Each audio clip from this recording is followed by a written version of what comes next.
ډیر غټ غیرت ونه کو د انګلند دی کلاړي معین صاحب الله دې ستا په عمر هر سیس کې برکت واچي چې د غیر په غي کې او د غي باوجود هم ډیر کړه کړه خبره اترې درازي دې سوې تاسو باوریدلی پیغام دا د انګلند کلاړي دی او ماشاءالله چې پکې ولاړ له خسته ګیره د پدغه خلکو کې د باز خلک وای را بس وای ماحول نشته د تکم دې کې ماحول نه مړه او دا څنګه خسته عجیب حالات کړي د ماحول شته تاسو راته وای او بل دا خبره د سویلی دی وای تر هغه وخت پورې به انډیا ته نظم میچونو لا تر سو پور چې انډیا والا معذرت نه کړه باقي د سزا ود نه میلاو شوی دغه لعین خزتا دا کم چې زما د نبی نعوذ بالله ډیر عجیب ګستاخی کړی دا نه بزم انډیا ته وای او مسلمانانو تاسو ته وای ما چې بایکاټ وکړي دغه خلکونه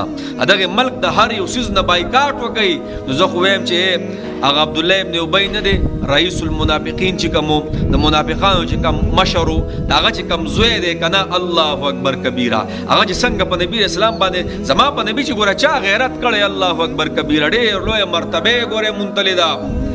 د عبد الله ابن ابی یو زوی او ډیر محبت په سره کو دغه یو زوی او د یو بل سره وکیناستل پاسې دل یو بل سره بسمناستل خو چې کله دغه زوی زما په نبی باندې ایمان راوړو ایمان به کله راوړو نو عبد الله ابن ابی دا د منافقانو مشرو د یو خبره کړي وا وای دا رزیل نعوذ بالله نبی علیہ السلام او صحابه ته رزیلان ویلو وای دا رزیل راغلی مدینه منوره ته وای دا ټول به مونږ باسو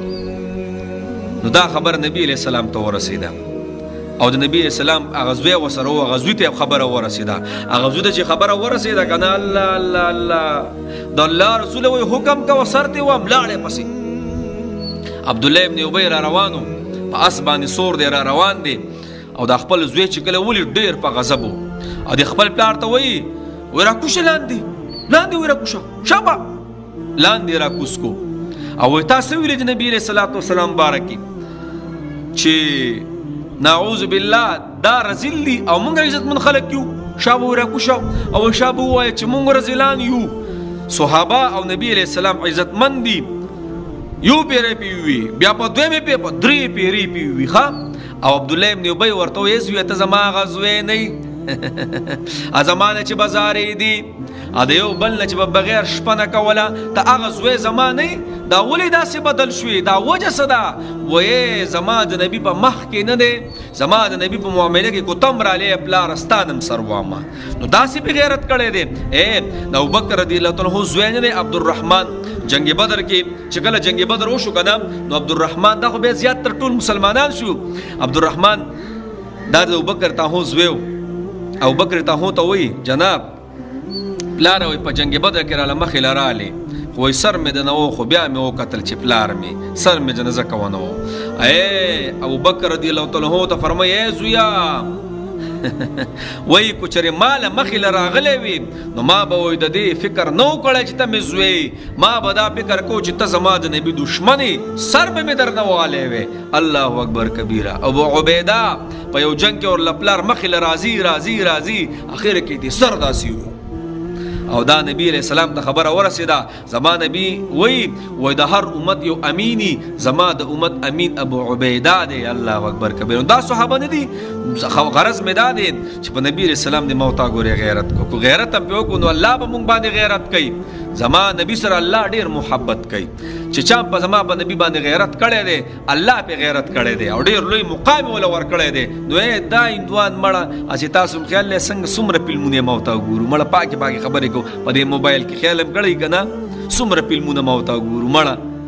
دا طاقت او دا قوت او دا پیسې چا لږی تاسو راته وای دغه ګورنمنت نه زی په دې انډیا کې چې دا کم ګورنمنت نه زی آیا زمونږ استاد او حکمرانانو سس چلو کو بایکاټ دغه د فلمونو د سینماګانو کې وګو کنه چې باقاعده بند کړي وي دغه هغه پروډکټس او د عرب ټول عرب زیات تر عرب ممالک را پاسېدل چې دا عرب را پاسې کنه پریوتی دی اوس دی آیا شو د پیسو غرزولې دي په دا عرب را پاسې بیا زما استاد کې نمبر نشته خو بس الله را پاسې او ډیر سيزونو د بایکاټ د دې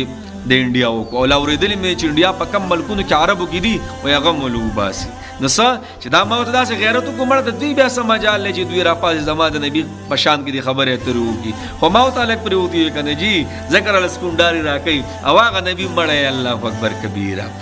چټولې ماپ کړو صلح حدیبیه او فتح مکه په موقع ټول ماپ کړو دا ټول او چې به تراله لمافي به ته غوښته ډیر به اوسره زیات یک ټول به ماپ کړه هغه نبی مې هغه زمونږ نبی دا خلک یاد یار بس کاش پسې اس نشو کولای جناب بس دا ویډیوګانې وکړو نور مو تاسو دا خو هغه خلکو زور دی چې کم مخ کې تللی دي هغه خاموش دي بس الله دې ماپ کې مونږ یار نو